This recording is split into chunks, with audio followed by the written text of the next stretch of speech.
So guys, kakarating lang namin dito sa Airbnb namin sa Ratchawiti. Kung tawag dito yata. So ayan, kumalis kami sa island ay 10 AM. Dumating kami dito ay 1 na. 4 hours yung biyahe namin mula sa island hanggang dito sa aming Airbnb. Papasok ko kayo sa loob guys. Ang init dito, super. Ayan guys. Ito ang aming Airbnb ngayon. Tingnan nyo yung aming tutulugan ngayon. Ayan.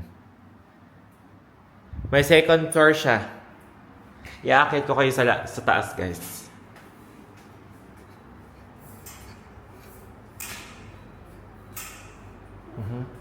May isang room. Yan.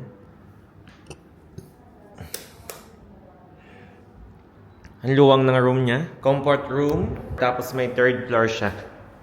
Third floor, lilibot ko kayo guys sa third floor. Wow. Si Madam Leds. Ang init! Tuyo nga dito agad ang damit. Room, wow. Ang luluang ng kwarto, no?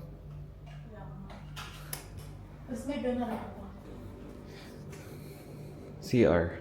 So ngayon guys, maglalawa kami ng mga damit. Hindi pala nakapaglaba na pala kami sa island guys. So guys, sa ilang araw ko dito sa Thailand, ngayon ko lang nalaman na may McDo din pala dito. Ayan, nag-order na kami kasi gutom na kami. Let's go guys! Tingnan natin yung kanilang... Guys, ito oh. Kapraw. Kapraw yung sauce ng chicken nila. Hindi ko alam kung ano yung kapraw. Ang alam ko lang kasi kapre. Huh? Did you get nugget? Ano yan? Promo. Huh? Naka-promo. Burger, fries, and nuggets. Oh. 124 lang lahat. Wow. Guys, ito yung kapraw, yung mahanghang. Hindi ko alam kung ano. Titikman natin.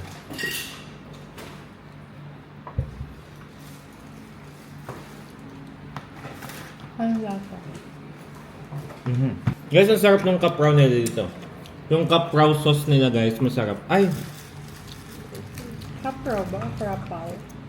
Kapraw, ang nasa ano? Hot sauce nila guys. Puro ano na. Siguro wala ditong laman ang manok. Lahat ihita eh. Walang ribs. So guys, dahil wala kaming magawa sa buhay dito sa Thailand, kasi paglabas mo, lapnos agad ang balat mo. Yan, kumain na lang kami nitong... Ano tawag dito? Mangga! Pamuang. Wait, ito. Sugar. Tinanggal ko na yung braid ko kasi nga magsosongkran na, magsosombrero ako. Ngayon, tingnan nyo, pawis, labas ang pawis ko. Yan yung bago matanggal yung nilagay na braid sa akin, pawisan. Oh. Banas, guys! Whew.